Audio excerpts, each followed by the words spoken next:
What is good? What is good? What is Gucci? Courtney IG, and I'm back again. And this time I'm here to review the 16 track album Quit While You're Ahead from Nina with the Nina Nines. So guys, 2023 was a crazy big year for Nines. Double drop of album following a 3-year hiatus from the scene where he didn't drop anything. And I can't think of another UK artist. I know DBE have dropped mixtapes after mixtapes after mixtapes, but back-to-back albums in this kind of way, I can't think of another set of artists or artists who have done something like that in that fashion. So that already caused major shockwaves. Personally, I wouldn't say that I'm like a die-hard Nines fan and been a fan of Nines for years and years on end, but I grew to like him more. I always liked his project. I always liked his freestyles, but I wasn't like a super Nines fan. I couldn't tell you every single Nines track since Wade. You know what I mean? But Crop Circle 2, I definitely liked more than Crop Circle 3. I really enjoyed the moments like Highly Blessed, Favela, Calendar, What's Beef, Line of Fire Part 6. Like, that made me want to go back and listen to the other Line of Fires. I was like, wow, this is crazy. And when the third one came, I was like, didn't you say Crop Circle 2 would be the last one? So this was a surprise drop. I didn't really love it. There were a few moments, you know, like Never Be Me, Only One. But overall, I was just like a bit confused. Like, I reviewed that like that was your last album, and then you gave me another one, and I was like, okay. So what I'm expecting here is kind of the best of both, like a little bit less fat, a little bit more cleaner production, a bit higher level. So let's not delay it anymore. Let's find out if this is really album of the year worthy, like people have been telling me before I even tapped in. So I sell legal weed. I'm turning a new leaf. I sell legal weed. I'm turning a new leaf.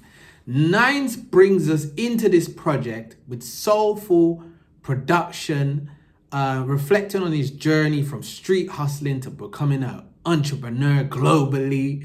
You know, he's got his trap farm and weed farm and all of that. Rap icon. He effortlessly weaves past his past struggles to present day triumph, showing how far he's come.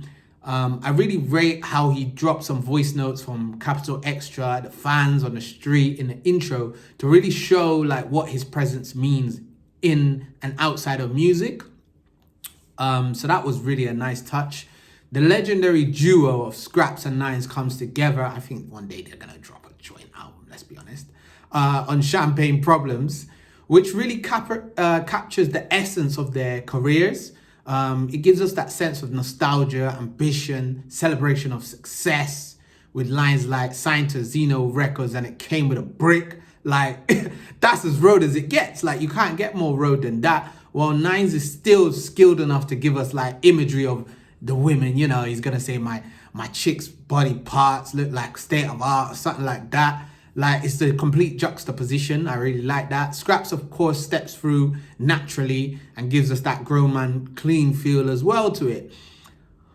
But what comes next? Move coca like cocoa butter on my skin. Grown man vibes. Cocoa butter is just exceptional selection of instruments. It's an exceptional selection of instruments. The sample, the hook from Jay Styles, I need a project from him. Is just like it's a flawless layup. It's that assist that is like open goal. Like there's no way that Rimsey and Nines could mess that up in any way because of that horror chorus and the production and the sample. There's no way they could mess it up, and they didn't. It's a winner, top to bottom. Sophisticated hustler music, pouring out ambition on this one. Really like that. Nines is going round in circles, reference intended, on going crazy, delivering a tale of a toxic, chaotic relationship that spirals into a whole madness. The track stands out with a soulful chorus yet again, but this time by Leah, the first female on the album. There's another one on there later on, but we'll get to that. And Nines paints the picture vividly of a relationship, as I said, that's going off the rails. X showing up unannounced in Dubai, throwing his clothes in the rain. Like, I even rate the Central C reference on this one. Like, that girl's crazier than Doja Cat. I don't want to indulge in that. Like, that one made me laugh a little bit. I ain't gonna hold you. It made me laugh.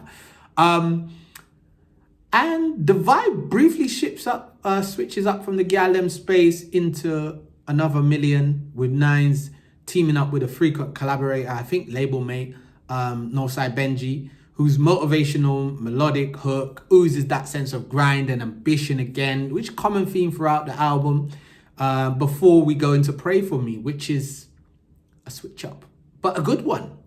You know, amazing chorus, another female on the album. Obviously, actually, there's 3 females on this album, from Bella, with an Afrobeat infusion, exploration of themes of betrayal, envy, survival, and that's just in the chorus, you know, evil eye, all of that stuff. Nines is reflecting on the snakes in a circle with lines like, I did the most for him, he stole 3-5 from my coat, a 3-5 from my coat, you know. Tony Soprano 3, wow. That one, I heard it before, but I never took it in. When I took it in, like now, when in the completion of the album, like, it brings you straight back to the streets. And Nines is unloading a full clip on this one, like, to prove he's a heavyweight when it comes to the storytelling. Everybody knows that in UK rap. It's gritty production, surpassing some distance what we got in the last one for me.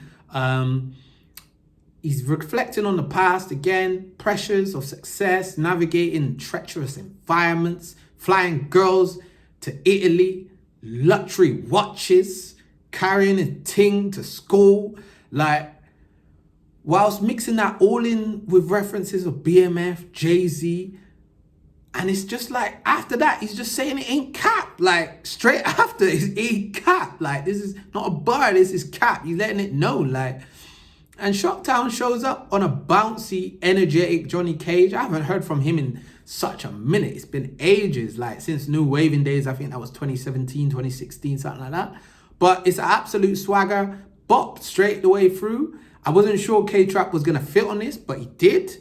And yeah, that was a nice one. And then we got Nines passing the torch early on. He does it again later on. He passes the torch to Marnz Malone. In Cold Hearted World Part 3, which I think he had one Part 2 on Marnz's mixtape or album earlier in the year. And Marnz just matches him for the same level of realness, the same level of raw energy, harsh realities of the streets and, you know, all of that, prison, everything. His lines like, why should I bring you to my table? You ain't starved with me. Like, it can't get any realer than that. Really capture the essence of the feeling of the emotion before we go into the more legacy vibes of Don't Cry. You know, a track which really I hyped up for when I saw the track list was Line of Fire Part 9. Because I thought, okay, the last Line of Fire part didn't really do it for me. You know what I mean? The one on Crop Circle 3, I think that's Line of Fire Part 7, because I think Line of Fire Part 8 was on Skrapz. I like Line of Fire Part 6 more. I'm not gonna lie. Part 6 was my introduction to the Line of Fires, and I still feel like it's better than this one. Sorry. People are gonna disagree with me. Write that in your comments. Comment away, man. It's all good. I ain't gonna cry about it. But this one is cold still. Don't get me wrong. Don't get me wrong. I like to hear, again, like he did with Marnz Malone, he's handing over the torch to Shy Cartier, and she really torched it up. Like, he handed her the torch and she torched it up. She flamed it up. I feel like she was the best on the track. Best verse. One of the stars from 2024 for me as well. Drug Dealer Poetry sees Nines then glide over some smooth guitar strings, calming vocals, reflecting on the past again, and really giving us that reference back to betrayal like we did get with earlier on in the album. Best friends turn strangers.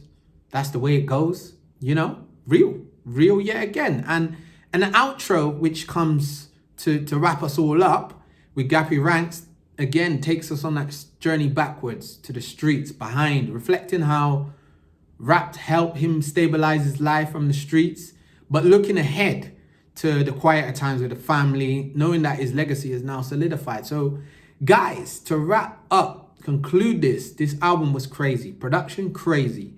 Like, references crazy. Lyrics crazy. Features crazy. No misses on here like I got in Crop Circle 3 and Crop Circle 2 where I was like, I don't understand why you would put that in the middle. I don't want to draw out specific tracks because the 9 fanboys and girls might come for me, but I feel like here it was just more grown. It was just more grown. The production was more grown. There was no leftovers that just didn't make sense. Okay, there were moments that I didn't love the most, like Gran Turismo or, you know, Line of Fire Part 9, but were they bad? No, they just weren't my preference. I can really tell like this one was kept in the stash and those two were put forward just to, I don't know, meet certain demands or whatever. But the energy was there, the hooks were there, the production was there, but it was still signature 9s. It really like made me think, yeah, this is serious, you know what I mean? Overall, if this was his last one, which I don't think it's gonna be, I think he's got a joint album with Skrapz, probably something with a movie or something later on.